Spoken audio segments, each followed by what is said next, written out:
Hey guys, just wanted to do a video just to kind of catch y'all up on some KSM leadership stuff. I know some of y'all weren't able to make the meeting a couple weeks ago or a couple days ago actually, and just wanted to kind of keep y'all in the know of what's going on, as well as just ways as you as leaders can know what we as the KSM at North Canyon really need right now. First and foremost, I'm going to kind of go over this document that's over to our left, and then I'm going to kind of show you some things that we're going to be using through our time. Obviously, I'm not going to be able to go through all of this training with you, just because I know you might not be watching this video the whole time.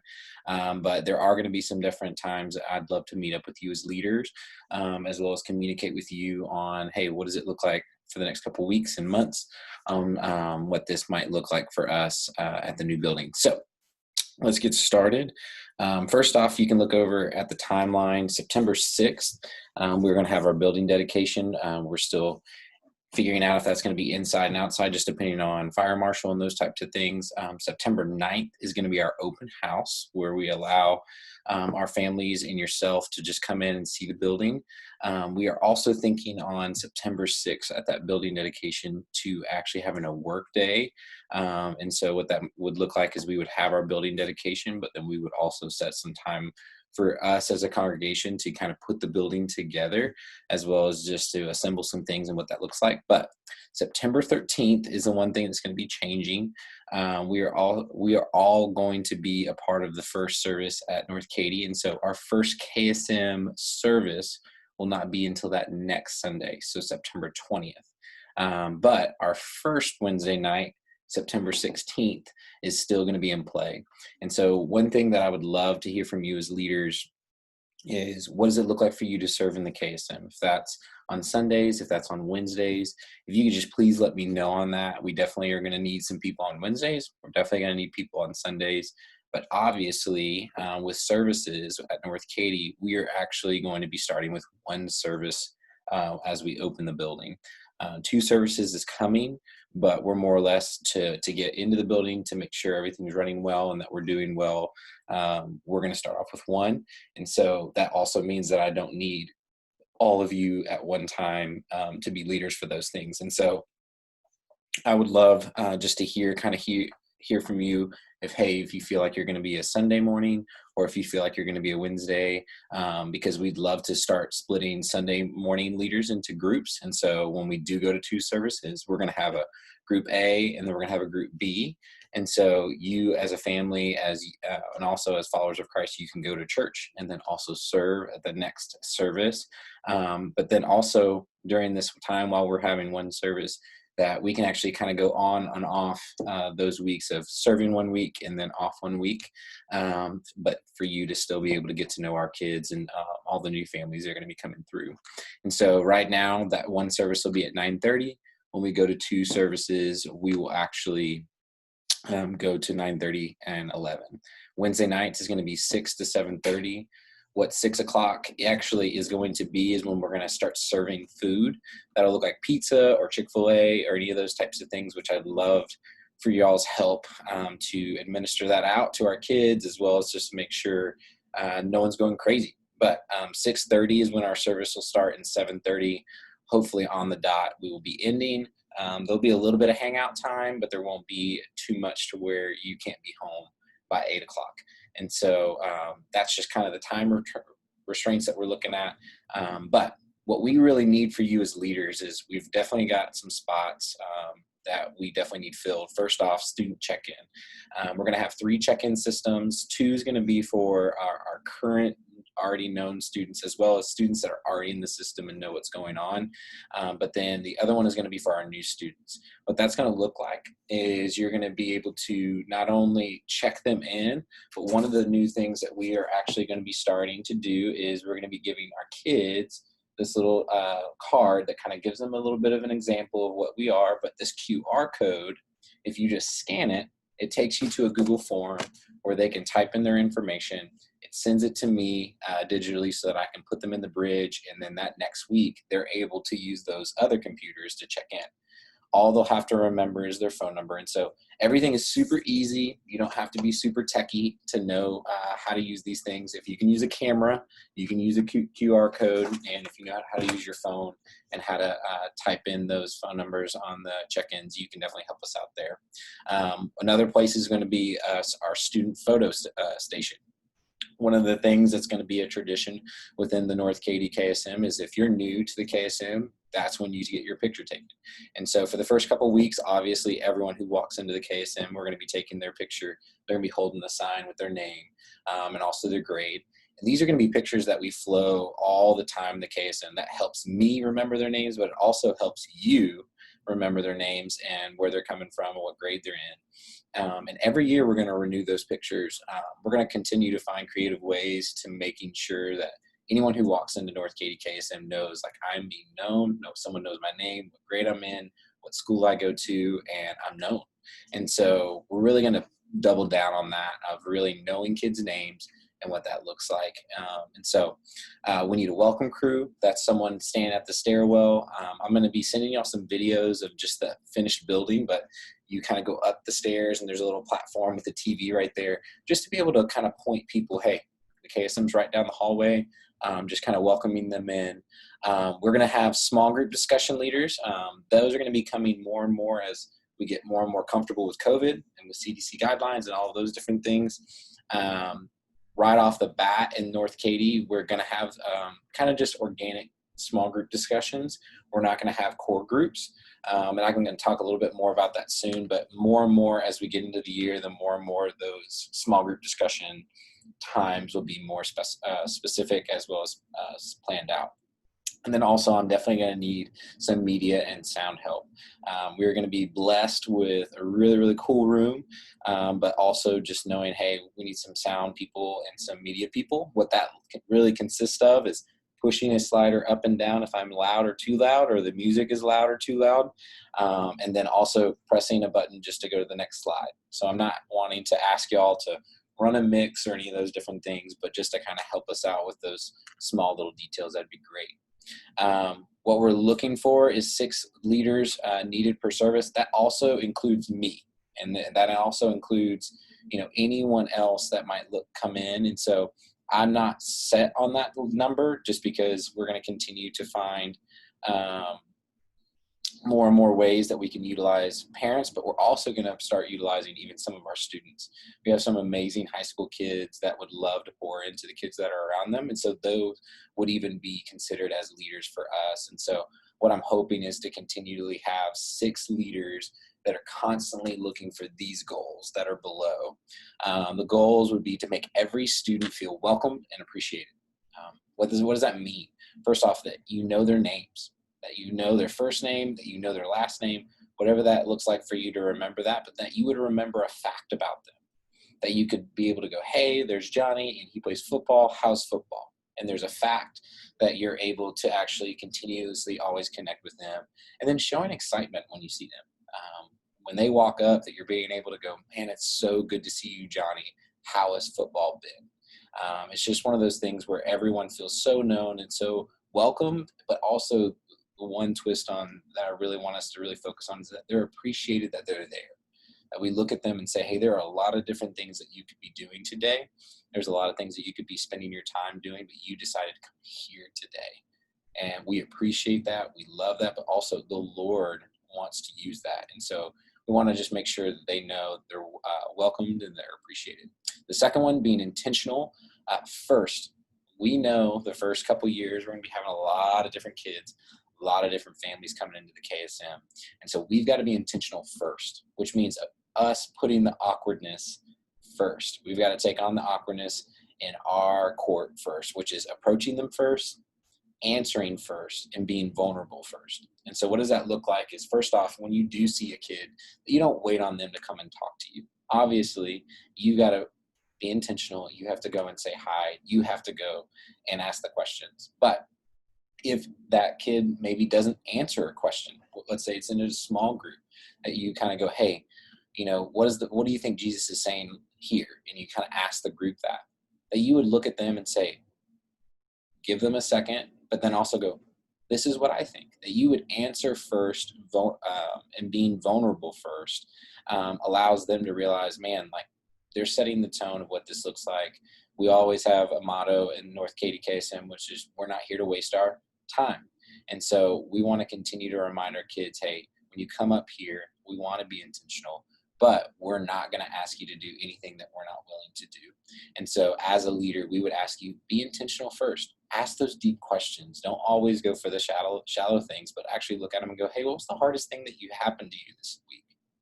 And then looking around and go, did anybody else have that happen to them? And just being able to actually allow them to express those things, but you being the first one to actually go, no, man, this was also something that was really hard for me as well this week. So listening well. So let them process through. A lot of our kids, a lot of this generation doesn't really process quickly. They take time, they take effort. And so when you're listening to them, that you intentionally are listening to their answer, because you have to kind of help them process as they go through that process. And so repeating an aspect of what they said. One of the best things that you can do to let a student know that you're listening really well is repeating the things that they said. Like, man, I really like how you said this, or, hey, you said something about this, can you go further about that? Repeating what they said really shows them, man, this person is really listening to me, really been attentive. And that's really hard to find in kids' lives nowadays, is people who just listen well. But then also agree with what you can, especially when it comes to, the Bible questions and the theological questions and the doctrinal questions that we'll definitely tackle in the KSM. Not every time are our kids going to answer correctly, especially with the region that we're in North Katy. There's a lot of unchurched kids and a lot of unchurched families that we're going to be dealing with, but that doesn't mean that something that they've said isn't something that you can agree with. One of the biggest thing is kind of going, hey, what do y'all think the Trinity is? And someone kind of goes off and talks about water and gas and ice and all these different things and how they explain it or whatever. But whatever aspects that you can actually agree with, which is, man, you know what? God really is 3 in 1. And if you can remember that they said that, you can go, hey, you know what, Johnny, like, I really like what you said right here. Like, God is 3 in 1. He really is a God that truly is 3 in 1. When we have the Holy Spirit, we have Jesus Christ, and we have God the Father, that all is the same God, that all loves us, that all genuinely sacrificed for us and has mercy on us every day. That's such a good thought. And so it's not focusing on maybe on all the things that might be skewed, but really focusing on the things that you can agree with, but then kind of pointing them back to what is really, really important. And this is where our next point is: sharing an aspect of the gospel. So what does that mean? Asking yourself constantly for the Spirit, for God, for whatever that looks like for you, but asking the Spirit as you're talking to kids, what aspect of the gospel do they need to hear? Now, when I usually say this in the past, a lot of people are like, well, how can you say that? You're supposed to say the whole gospel when you share it with kids. But at this point, you don't have enough time for that always. And when we even look at Jesus and his account in the New Testament, he really never, point A to point B, shared the gospel with anyone. He always shared aspects of the gospel of who he was as the Messiah, whether that was depravity, forgiveness, identity, grace, mercy, hope, everlasting life, whatever that looked like for that person, whether it was the woman at the well, either Zacchaeus or Nicodemus. There were all different aspects that those people needed to hear to realize that he was the Messiah and to put their faith in him. And so when we look at students, we need to be able to look at them and say, hey, what aspect of the gospel does this kid need to hear today? Maybe they're really beating themselves up and like really, really hate on themselves and kind of going like, no one loves me, I'm not worth it. Do we need to look at them and say, yeah, you're a sinner and you need to get, like, the wages of sin is death and you're supposed to be going to hell if you don't have Jesus? That's one of those things I would say that's probably not the aspect of the gospel they need to hear at that point. But to look at them and say, no, you truly are a son of God. That you truly are a daughter of God. That God sees you and loves you and wants a relationship with you and sent his son, Jesus Christ, to die for you on a cross so that you might be in relationship with him. That's the identity. That's the purpose that you carry in your life. That's the aspect that we really want to be able to share with those types of students. And so really asking yourself, man, what aspect of the gospel do they really need to hear? But one of the big things that's going to be different about North Katy than it is with here at Central. Is Central has a lot of things called core groups. And what those core groups are is they get them into these groups that continuously meet with each other and stay consistent with each other. And as the groups kind of ebb and flow, they might add in and might not add out of those core groups to have their group discussions every week. What we're going to be doing a little bit different, just because we're going to have so many new kids and so many kids out and in and moving through. If we just assign groups and then we don't add any more, take away anymore, we're going to kind of really pigeonhole ourselves, as well as we're going to need a lot of leaders just to lead one or two maybe kids. And so what we're really going to focus on at North Katy is going to be this term called amoeba discipleship. This has been a term that I've made up. This is not scientific. This is not really cool, but for me, it always makes sense when I think about amoeba. Is the idea of pouring into a small group or a few students intentionally, but allowing others to be in and out of your discipleship. And so what that looks like is when you're actually connecting with kids and kids are coming to you and remembering you and genuinely wanting to spend time with you and hearing wisdom from you, that you would look at them and go, man, God has really given me these 3 girls. And I genuinely love pouring into them and spending time with them. And they can be in different grades too. Doesn't even mean that they have to be in the same grade. But that you kind of pull them over to your table, that you kind of pull them over to your discussion groups. But when other girls come in, that you actually look at your girls and go, hey, do y'all know her? Do you know her? Do you know her? No. Okay. I want you to invite them into our discussion group today, and teaching our girls that it's okay to actually be in discipleship with people that are like-minded like you. But when you become exclusive, that's when it becomes a clique. And so what we want to continuously allow our kids to see is anyone that's new, anyone that's on the outskirts can always be brought into their groups. But we also want to have consistency with you and those kids in their discipleship. And so what we're going to ask you to do is how do I do this is to connect with students, ask the Lord to guide you in who you intentionally invest in. And I will be helping connecting you with those new students. And so as new students come, be on the lookout for students that your students can invite and challenge them to invite others into the group. And so when you're looking around the room and some new kid comes in, like our group should be fighting over who gets that person into their group, because we don't ever want anyone sitting on the couch over by themselves. We don't want anyone sitting in a chair over by themselves. And no one wants to feel coaxed into their group, but going, no, I want to invite you into what the Lord's doing over here. Hey, I really want you to come and meet these people. Utilize your students, utilize yourself in that. But when it comes to the amoeba discipleship, understanding that those kids might not come back the next week.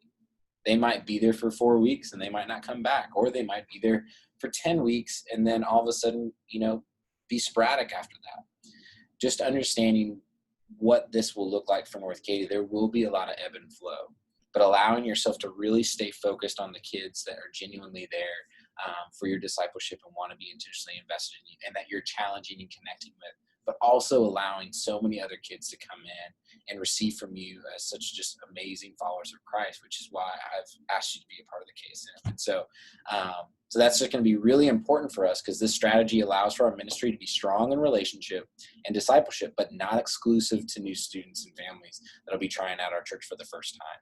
And so this is going to be something that we constantly want to cultivate in us and in our leadership group. Some of the ways that we're going to be communicating with you, obviously, I would, we're going to be an email. One of the different ways that we're going to be doing is we're going to be doing a group me, which allows us to continue to train and continue to keep each other accountable. And so that is not going to be used for discussion or text messaging back and forth. It's going to be just for details and facts, and also just sharing stories. Some of the things for the group me that I might do is just going, hey, who was some kids that you met that were new this week? Hey, what was God teaching your kids this week? Hey, how was, bringing kids into your group this week? Also, how was my teaching this week? Was it where the kids were? Was it not where it needed to be? Did I need to speak more? Do I need to speak less? All those types of things are going to be coming in so that we can continue to get better in the KSM. We're going to utilize the group me on that, because I don't want to continue to blow up your emails for that. And so I'm going to be adding you into those, as well as to keep us really communicated with on which groups are going to be serving that week, whether it's group 1 or group 2, or, hey, I really need some more leaders this Wednesday. If you have any time, I'd really love for you to come by. any of those different things, we're going to utilize the group me on that. But then also just understanding there's some communication that I would love from you. And that what that looks like is if you do meet a new kid and maybe you had them walk through this card, or you saw them over at the new check-in station and you got to know them, that you would just let me know, hey, I met this kid named Noah. He came over at North Katy and you probably didn't see him, but he was with our group this week. His mom is Dawn and his dad is Don and mom is Jennifer. They go to Stockton Junior High. It would be really great if you maybe reached out. Those types of things really, really help me. I am kind of a one-man band over there with the KSM right now, unless some of our staff comes over. And so I just need as much help and different eyes on where my priority needs to be looking at, whether it's a kid that's having a rough week or a girl that maybe just moved into town. Connecting with those parents and connecting with those families is going to be the best thing for me to continue to push Kingsland's vision, which is one home at a time. And so just continuing to allow me to do that is I need your help. And so I'm going to have that communication with y'all. If y'all can continue to allow me to be in the know on where our kids are spiritually, where they are pastoral wise, where they actually do need some pastoral care. Maybe they're walking through something hard. Those types of things, I need you to be the front runners of that. I can't be in front of all of these kids. And so that's why I've asked you as leaders to come and help pour in and invest and disciple. And I trust you in the mentorship that you're going to give our kids, but I still would like to know, hey, what's going on? And so if there are ways that you can keep me in the know on that, so I can be praying for them as well as encouraging their parents, and maybe even just meeting up with them throughout the week, that's going to be the best thing for me, just to continue to help them. So this is really quick, really fast. There is a lot more for me to kind of talk through, but the big things that I would love for you to already be praying about and be thinking about is September 6th. We're going to be having our building dedication, and we're also going to be having our service time. And so our service time, and then also maybe doing a put together building time. And so I would love to have your help finishing up some things. Hopefully I have quite a bit of it done by then, so that the 9th it's wide open for any of our families and for yourself just to walk through. Like I said, September 13th is now going to be September 20th is going to be our first KSM service on Sunday. And then Wednesday night, our first Wednesday night is going to be September 16th. And so make sure we tell our kids to invite. So I love y'all. I'm praying for y'all. If y'all need anything from me, please let me know. I'm going to be continuing to send out some more and more stuff to y'all, but love y'all.